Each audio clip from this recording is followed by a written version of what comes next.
అందరికీ వందనాలు. ఈరోజు మన యొక్క శుక్రవార ఆరాధనలో భాగముగా ప్రభు మనకి ఇచ్చినటువంటి వాక్యము ఇర్మియా గ్రంథము 9వ అధ్యాయము 17వ వచనము నుంచి మన వాక్యాన్ని చూస్తూ ఉన్నాము. నేను చదువుతానమ్మా. సైన్యములకు అధిపతియగు యెహోవా ఇలాగు సెలవించుచున్నాడు, ఆలోచింపుడి, రోదనము చేయు స్త్రీలను కనుగొనుడి, వారిని పిలువనంపుడి, తెలివిగల స్త్రీలను కనుగొనుడి, వారిని పిలువనంపుడి. మన కన్నులు కన్నీళ్లు విడిచినట్లుగాను, మన కన్ను రెప్పల నుండి నీళ్లు ఒలుకున్నట్లుగాను వారు త్వరపడి మనకు రోదన ధ్వని చేయవలెను. మనము వలసపోతిమే, సిగ్గునొందితిమే, వారు మన నివాసములను పడగొట్టగా మనము దేశం విడవలసి వచ్చనే అని సియోనులో రోదన ధ్వని వినబడుచున్నది. స్త్రీలారా, యెహోవా మాట వినుడి, మీరు చెవియొగ్గి ఆయన నోట మాట ఆలకించుడి. మీ కుమార్తెలకు రోదనము చేయ నేర్పుడి, ఒకరికొకరు అంగలార్పు విధ నేర్పుడి.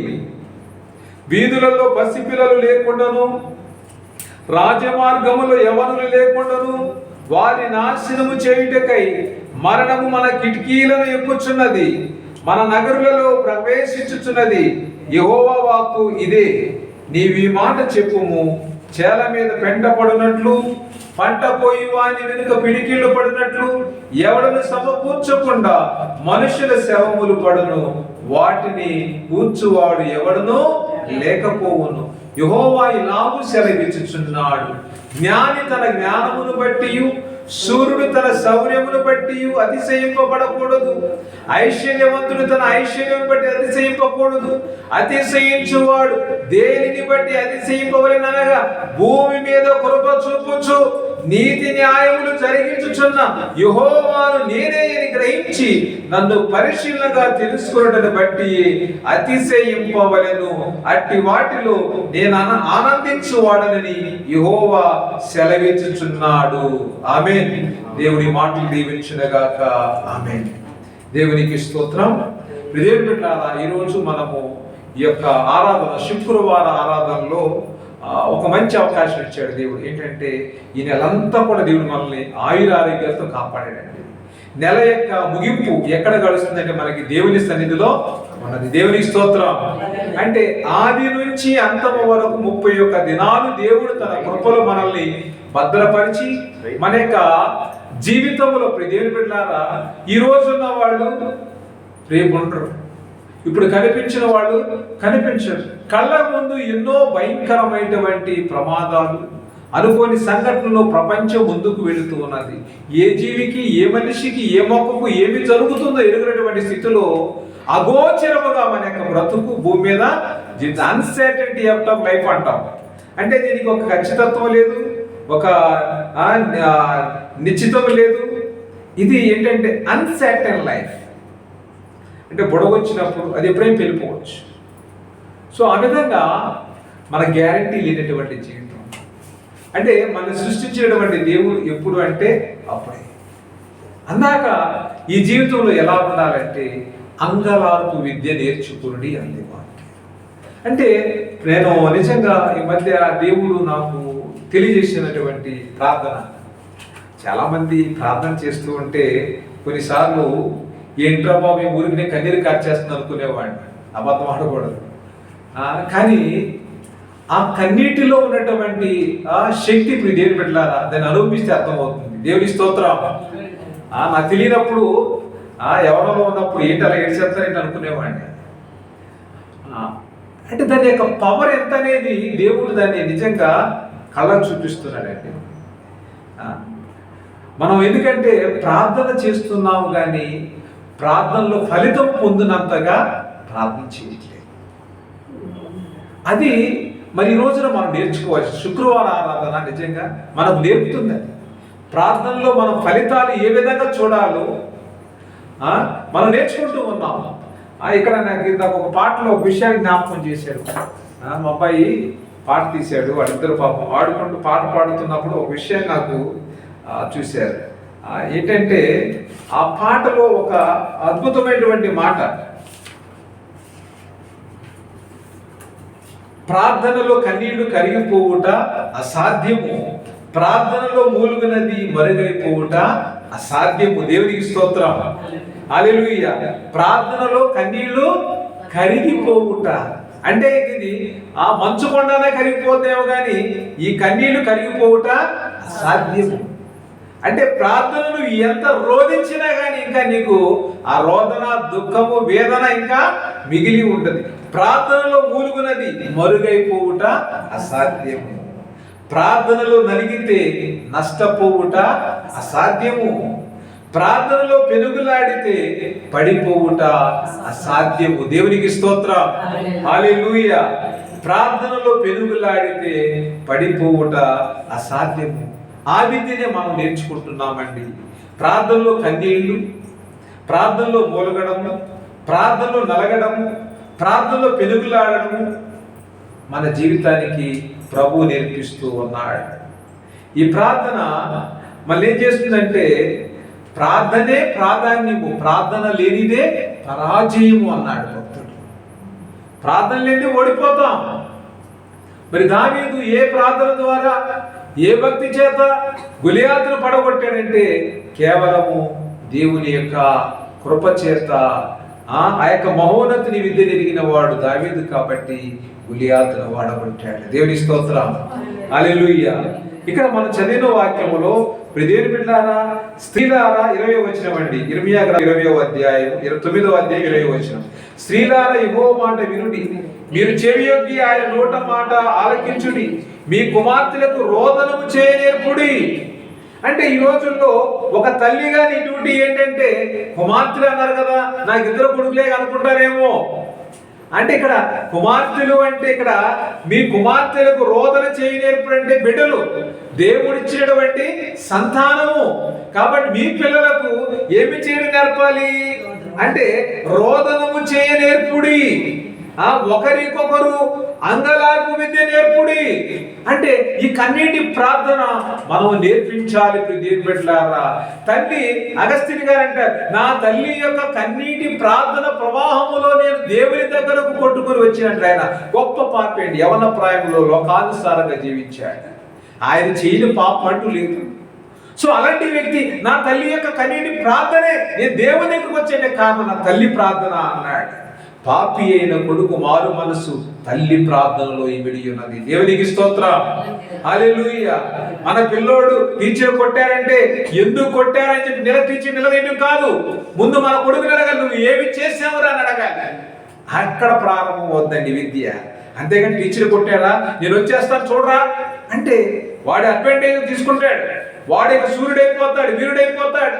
టీచర్ మాట వినేది మా మమ్మీ డాడీ వచ్చేస్తారు అనుకుంటాడు. కాబట్టి నాయనా నువ్వేం చేశావు, ఎందుకు కొట్టారు టీచరు అని అడగాలి. అప్పుడు వాడు మనకేం చెప్తాడంటే స్టోరీని మార్చి ఒకదాని తర్వాత వాడు చెప్తా ఉంటాడు. వాడు కరెక్ట్ చెప్పడం లేకపోతే టీచర్ తీసుకెళ్ళంటే నిజం ఒప్పుకుంటాడు. అంటే పిల్లల్ని దండించడం వలన వాడు ఏం చేస్తాడంటే సత్యంలోనికి వస్తాడు. దేవుని స్తోత్రం. వాడి చెడు మార్గాల నుంచి మనం వాడిని కాపాడుతాం. సో ఈ రోజున ఈ ప్రార్థనలో ఒకరి కొరకు అంగలార్పు విద్య నేర్పుడి. ఈ విద్య ఎవరు నేర్పారంటే ఎస్తేరు నేర్పిందండి. ఎస్తేరు నేర్పింది. ఎస్తేరు గ్రంథము 4వ అధ్యాయం 14వ వచనంలో మీరు నా కోసము షుషాను కోటకు వెళ్ళి 3 రోజులు ఉపవాసం ఉండి ప్రార్థన చేయమంది.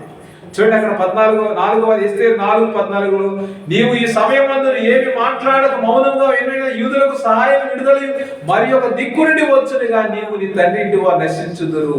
ఈ సమయం బట్టి రాజ్యమునకు వచ్చి ఆలోచన మొద్దుగా చెప్పినప్పుడు ఆ వెంటనే అక్కడ ప్రియదేవుని బిడ్డలారా 15వ వచనంలో అప్పుడు ఎస్తేరు మొర్దెకైతో మరలా ఇట్లనెను, నీవు పోయి షూషాను నందు కనబడిన యూదులనందరినీ సమాజ మందిరముకు సమకూర్చి నా నిమిత్తము ఉపవాసం ఉండి 3 దినములు అన్నపానములు చేయకుండుడి.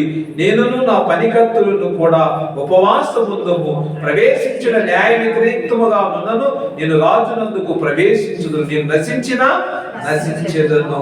ప్రియదేవుని బిడ్డలారా 3 రోజులు ఉపవాసం ఉండి అంటే ప్రతిష్ఠ చేసి ఎవరైనా మీరందరూ కూడా నా కోసం ప్రార్థన చేయని అడిగింది. ఈ రోజున మనం కూడా అదే చేస్తున్నామండి. దేవునికి స్తోత్రం. ఈ అంగలార్పు విద్యలో అనేక మంది కొరకు ప్రార్థన చేస్తూ ఉన్నాం. ఎందుకంటే మన కన్నీటిని దేవుడు చూస్తూ ఉన్నాడు. మనం కార్చిన కన్నీరు, ప్రతి ఒక్క కన్నీటి బొట్టుకు దేవుడు సమాధానం ఇస్తూ ఉన్నాడు. సముద్రంలో నీరు పడితే సముద్రం నీటిలో కలిసిపోద్ది, కనిపించదు. కానీ ప్రార్థనలో ఆ కన్నీరు పడితే అది వజ్రం పడినట్టేనండి. దేవునికి స్తోత్రం, హల్లెలూయా.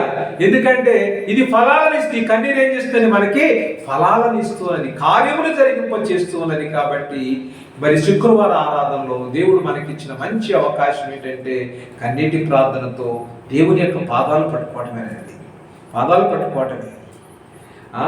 ఈ విధంగా 30వ కీర్తనలో కూడా మనం చూస్తూ ఉన్నాం.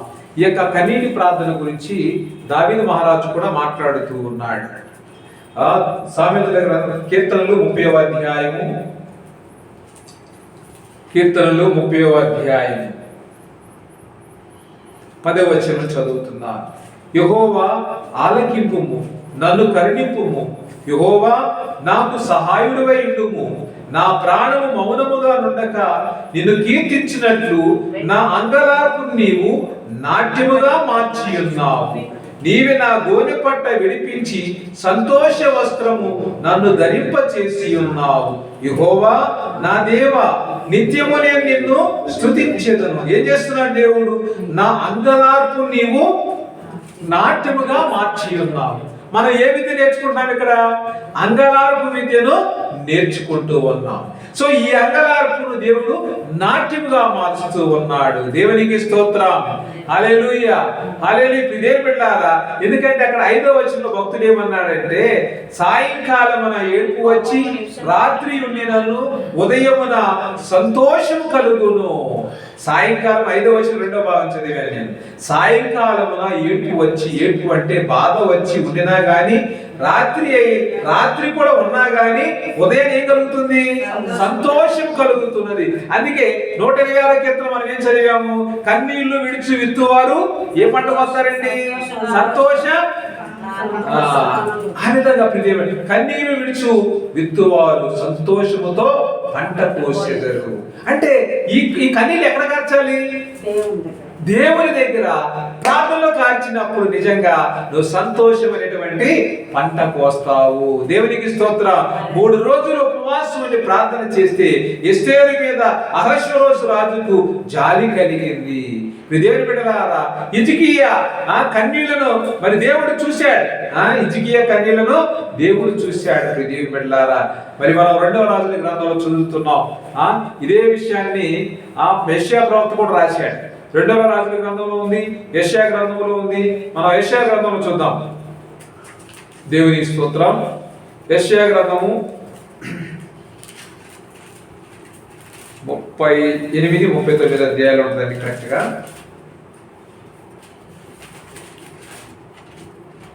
38వ అధ్యాయము. దేవునికి స్తోత్రం. అక్కడ ఏం జరిగిందంటే 38వ వచనములో 38వ అధ్యాయం ప్రారంభములో, ఆ దినములలో హిజ్కియాకు మరణకరమైన రోగము కలుగగా ప్రవక్తయు ఆమోజు కుమారుడైన యోషియా అతని యొద్దకు వచ్చి, నీవు మరణమవుచున్నావు, బ్రతుకవు గనుక నీవు నీ ఇల్లు చక్కబెట్టుకోమని యెహోవా సెలవిచ్చినట్టు చెప్పగా అతడు తన ముఖము గోడ తట్టు తిప్పుకొని, యెహోవా, యథార్థ హృదయుడైన సత్యముతో నీ సన్నిధిని నేను ఎట్లు నడుచుకొంటినో, నీ దృష్టికి అనుకూలంగా సమస్తం నేను ఎట్లు జరిగించితినో కృపతో జ్ఞాపకము చేసుకొనుమని హిజ్కియా కన్నీళ్లు విడుచుచు యెహోవాను ప్రార్థింపగా యెహోవా వాక్కు యెషయాకు ప్రత్యక్షమై ఇలాగు సెలవిచ్చెను, నీవు తిరిగి హిజ్కియా ఎద్దకు పోయి అతనితో చెప్పు, నీవు కన్నీళ్లు విడుచుట చూచి తిని నీ ప్రార్థనను అంగీకరించి ఉన్నాను, ఇంకా 15 సంవత్సరాల ఆయుష్ నీకు ఇచ్చేదను అన్నాడు. దేవునికి స్తోత్రం, హల్లెలూయా. దేవుని బిడ్డలారా, మన జీవితము, మన యొక్క జీవన విధానము దేవుడు చూస్తున్నాడు. కాబట్టి నేను ఎట్లు జీవించానో, నేను ఎలా నడుచుకున్నానో, నీ దృష్టికి ఎంత అనుకూలంగా ప్రవర్తించానో దయచేసి నన్ను ఒక్కసారి జ్ఞాపకం చేసుకో అన్నాడు. వెంటనే ఏ ప్రవక్త అయితే నీ ప్రాణము ఏ ప్రవక్త నువ్వు మరణమవుతున్నావు అని చెప్పాడు, అదే ప్రవక్త నుంచి పంపించాడు. వెళ్ళు నేను చూశాను.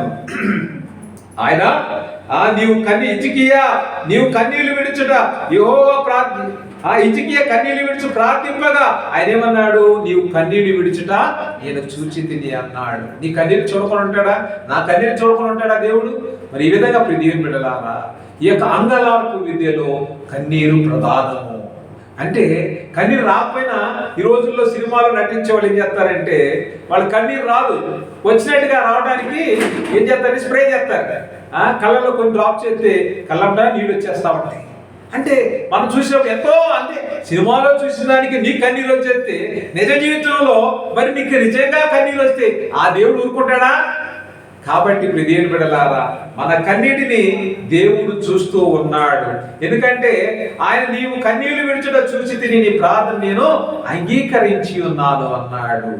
అలాగే మన కన్నీళ్లను కూడా కన్నీళ్లను దాచే దేవుడు ఈయన. కన్నీళ్లను కూడా దాచే దేవుడు.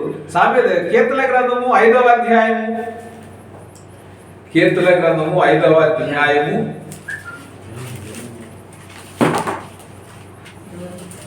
6-8 వచనాలు. అబద్ధమాడు వారిని ఒక్క నిమిషం మరి.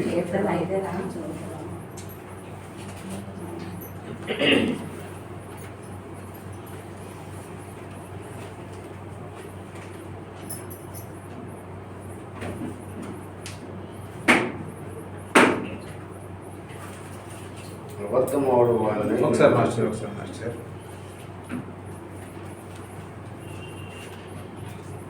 6 నుంచి 8 వచ్చి 6వ అధ్యాయం చూద్దాం. 6వ అధ్యాయంలో 6వ అధ్యాయం 5వ వచనం. మరణమైన వారికి నిన్ను గురించి జ్ఞాపకము లేదు, పాతాళములో ఎవరు నీకు కృతజ్ఞతాస్తుతులు చెల్లించుతూ నేను మూలుగుచ్చు అలసి ఉన్నాను. ప్రతి రాత్రియు కన్నీరు విడుచుచు నా పరుపులు తేలజేయుచున్నాను. నా కన్నీళ్ల చేత నా పడక కొట్టుకొని పోవచ్చున్నది, విచారము చేత నా కన్నులు గుంటలు పడుచున్నవి. నాకు బాధ కలిగించు వారి చేత అవి చివికి ఉన్నవి. యెహోవా, నా రోదన ధ్వని విని ఉన్నావు. పాపం చేయువారులారా, మీరందరూ నా యొద్ద నుండి తొలగిపోవుడి. యెహోవా నా విన్నపము ఆలకించి ఉన్నాడు. యెహోవా నా ప్రార్థన అంగీకరించును. దేవునికి స్తోత్రం. హల్లెలూయా. అంటే కన్నీటి ప్రవాహం చేత పడకంట కొట్టుకుపోతుందంట. మరి దావీదు మహారాజుకి అంతటి శ్రమలు వచ్చాయి. సో అప్పుడు నాకు కలిగిన బాధలన్నీ కూడా నేను చిరిగిపోతున్నప్పుడు యెహోవా నా రోదన ధ్వని విని ఉన్నాడు అన్నాడు 6-8లో. యెహోవా నా రోదన ధ్వని విని ఉన్నాడు. దేవుని బిడ్డలారా, మరి ఈ రోజున మన కన్నీటిని దాచే దేవుడు ఆయన. అంటే బాధల నుంచి తప్పిస్తూ ఉన్నాడు. నీ కన్నీటిని మరి ఈ రోజున దాని నుంచి తప్పిస్తూ ఉన్నాడు, బాధ నుంచి తీసివేస్తూ ఉన్నాడు. ఈ యొక్క బాధల్లో వచ్చినటువంటి ఆ వేదనంతా కూడా దేవుడు తీసివేస్తూ మనకు ఆదరణ కలుగజేస్తూ ఉన్నాడు. మనం ఈ రోజున మరి ఆ విధంగా ప్రార్థనలు ఎప్పుడైతే మనము గోజాడతామో ఖచ్చితంగా ఫలితాలు పొందుకోవడానికి 100% అవకాశం ఉన్నది. దేవునికి స్తోత్రం. హల్లెలూయా, హల్లెలూయా. ఇక్కడ అలాగే మన కన్నీళ్లను కూడా తుడిచే దేవుడు ఆయనే. ఎందుకంటే మన అంగలార్పును చూశాడు. మన విద్య ఇదేంటంటే ఈ విద్య నేర్పాలి మనం. ఇర్మియా ప్రవక్త అన్నట్టు, ఇర్మియా మీ ఒకరి కొరకు అంగలార్పు విద్య అంగలార్పు విద్య నేర్పుడు అంటే దేని బిడ్డలారా, ఒకరి కొరకు ఒకరు ప్రార్థన చేయండి. మనం ఎప్పుడైతే ఎదుటి వారి కోసం కన్నీరు కాచుతూ ప్రార్థన చేస్తున్నామో ఆ ఆశీర్వాదాలన్నీ కూడా తిరిగి మనకు వస్తూ ఉన్నాయి. దేవునికి స్తోత్రం. ప్రార్థన నిస్వార్థమైనటువంటిది. భూమి మీద అన్నిటికీ స్వార్థం ఉంటుందండి, ప్రార్థనకి స్వార్థం ఉండదు. ప్రార్థనకి స్వార్థం అంటే వారి పక్షాన నీవు మనవి చేస్తూ ఉన్నాం. అంటే ఇప్పుడు ఒక మినిస్ట్రీకి వెళ్ళాలంటే అక్కడ ఒక వ్యక్తిని పట్టుకుంటాం, మన వార్డు మెంబరు ఎవరో ఉంటారు, ఆయన మన పక్షాన్ని మాట్లాడతాడు. అలాగా నువ్వు ఎదుటి వారి సమస్యల కొరకు నువ్వేం చేస్తున్నావు? దేవుడి దగ్గర గోజాడుతూ ఉన్నావు. దేవునికి స్తోత్రం. ఇప్పుడు నువ్వు చేస్తున్న ప్రార్థన గొప్పది. అడిగిన వారి కంటే కూడా నువ్వు చేస్తున్న ప్రార్థన చాలా గొప్పది, నిస్వార్థమైనటువంటిది, యథార్థమైనటువంటిది. కాబట్టి నీ యథార్థతను దేవుడు చూసి, నీ యొక్క నమ్మకత్వాన్ని దేవుడు చూసి, నువ్వు పెడుతున్నటువంటి మొరను దేవుడు చూసి ఆశీర్వాదాలన్నీ కూడా నీకు దయచేస్తూ ఉన్నాడు. దేవునికి స్తోత్రం. హల్లెలూయా. కాబట్టి ఈ యొక్క అంగలార్పు మీద పిల్లలకు నేర్పమన్నాడు. స్త్రీలారా, మీ పిల్లలకు మీ కుమార్తెలకు రోదనము చేయ నేర్పుడి అన్నాడు. ఎందుకు నేర్పమన్నాడంటే దేశంలో శాంతి లేదు, సమాధానము లేదు. చూడండి అక్కడ 21వ వచనంలో, వీధులలో పసిపిల్లలు లేకుండాను, రాజమార్గములలో యవనులు లేకుండాను, వారిని నాశనము చేయుటకే మరణము మన కిటికీలను ఎక్కుచున్నది, మన నగరులలో ప్రవేశించుచున్నది. కాబట్టి ఇప్పుడు ఏం చేయాలంటే అంగలార్పు విద్య పిల్లలకి నేర్పాలి, యవనులకు నేర్పాలి, కొడుకులు నేర్పాలి, కోడలకు నేర్పాలి, కూతురు నేర్పాలి. మన ఇంటిలో ఏముండాలంటే అంగలార్పు విద్య ఉన్నప్పుడు అది మన కిటికీలు ఎక్కదు. దేవునికి స్తోత్రం, హల్లెలూయా. ఇక్కడ ఏమన్నాడు? వారి నాశనము చేయుటకే మరణము వారి కిటికీలను ఎక్కుచున్నది, మన నగరంలో ప్రవేశించుచున్నది. క్రైస్తవుడు, ప్రతి ఒక్క క్రైస్తవుడు కూడా దేశం కొరకు ప్రార్థన చేస్తాడు, మన నగరం కోసం ప్రార్థన చేస్తాడు, మన ఊరి కోసం ప్రార్థన చేస్తాడు, మన పేట కోసం ప్రార్థన చేస్తాడు, మన ఇంటి కోసం ప్రార్థన చేస్తాడు, మన సంఘం కోసం ప్రార్థన చేస్తాడు, మన కుటుంబం కోసం ప్రార్థన చేస్తాడు. దేవునికి స్తోత్రం, హల్లెలూయా.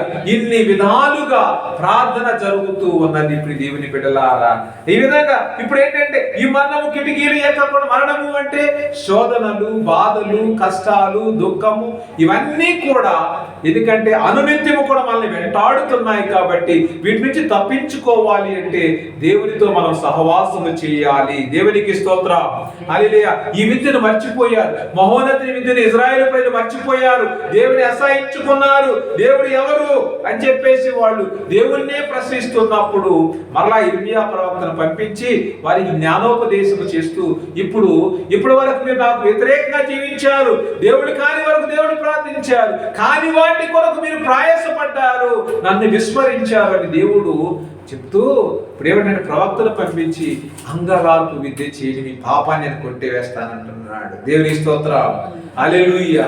అంటే నిజమైన పశ్చాత్తాపం అండి, నిజమైన పశ్చాత్తాపం, నిజమైనటువంటి మారు మనసు ఎప్పుడు వస్తుందంటే పిల్లలందరూ కూడా ఏదో చేసినప్పుడు ఐఎమ్ సారీ అంటాడు.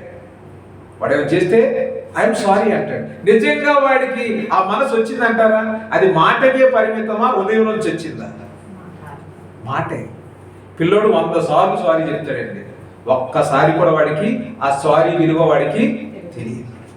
కానీ ఈ రోజున క్రైస్తవ జీవితం కూడా అలాగే ఉండిపోయింది. ప్రియ బిడ్డలారా, మనం ఒక్కసారి ఆలోచించుకోవాలి ఈ విషయం. ఎందుకంటే మన పిల్లలకు ఎప్పుడైతే, పిల్లలంటే అందరూ పిల్లలండి, నేను పిల్లవాడి మీరు పిల్లలు, దయచేసి అది మిస్అండర్స్టాండ్ చేసుకోవద్దు. మనము దేవుని పిల్లలము, ఆ విషయం గుర్తుపెట్టుకోండి. కొంతమంది సేవకులు పిల్లలారా అంటారు, అంటే మీరు అందరూ పెద్దోళ్ళు కాబట్టి నేను ఆ మాట వాడలేకపోతున్నాను. దేవుని స్తోత్రం. ఎందుకంటే ఆ దేవుని యొక్క సన్నిధిలో మనమందరం కూడా దేవుని పిల్లలము. సో మనల్ని నేర్చుకోమంటున్నాడు ప్రవక్త ఈ రోజున.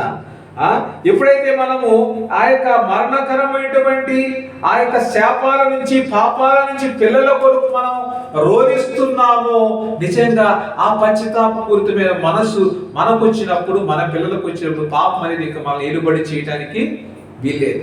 అందుకే పౌలు గారు అంటారు, ఏమంటారంటే ఆయన్ని హెబ్రీయులకు రాసిన లేఖ 6వ అధ్యాయము, హెబ్రీయులకు రాసిన లేఖ 6వ అధ్యాయము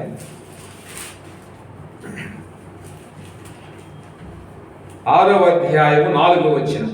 ఒకసారి వెలిగింపబడి పరలోక సంబంధమైన వరమును రుచి చూచి పరిశుద్ధాత్మలో పాలివారై దేవుని దివ్య వాక్యమును రాబోవు యుగ సంబంధమైన శక్తుల ప్రభావం అనుభవించిన తర్వాత తప్పిపోయిన వారు తమ విషయములో దేవుని కుమారుని మరలా శిలువ వేయించు బాహాటముగా ఆయనను అవమానపరచుచున్నారు కనుక మారు మనసు పొందినట్లు అట్టి వారిని మరలా నూతన పరచుట అసాధ్యము.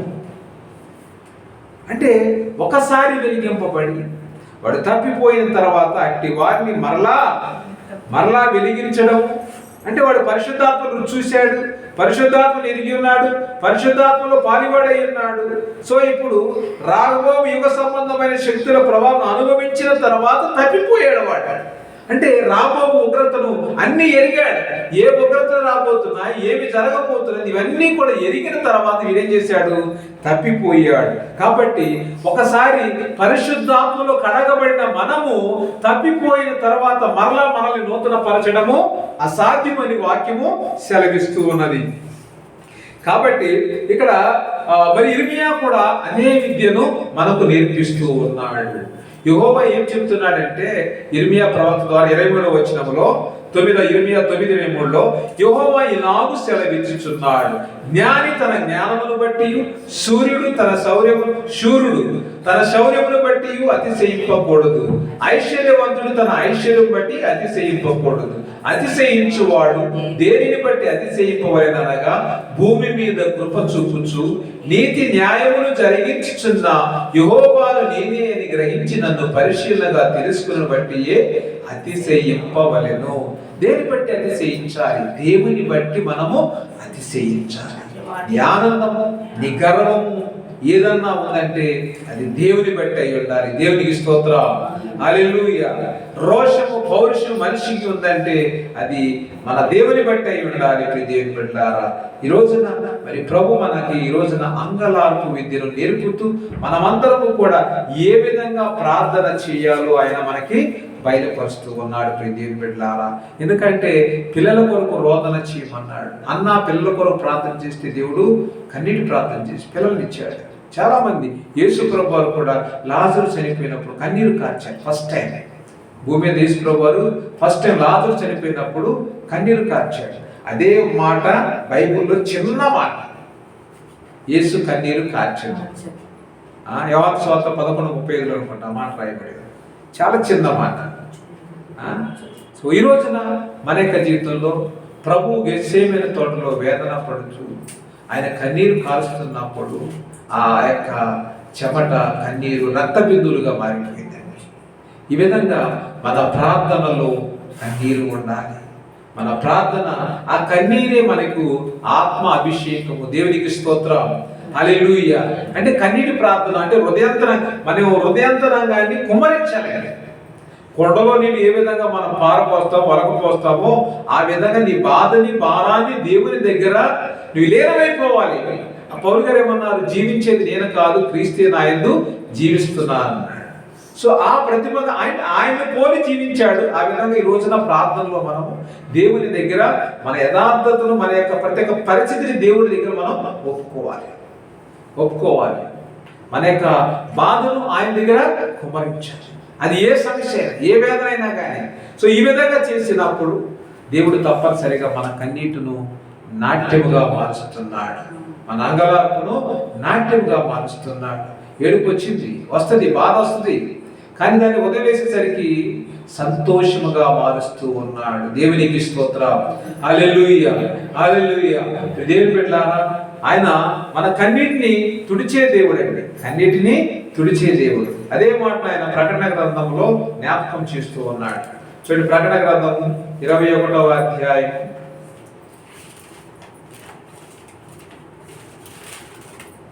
ప్రకటన గ్రంథము 21వ అధ్యాయం 21:4 వచ్చింది.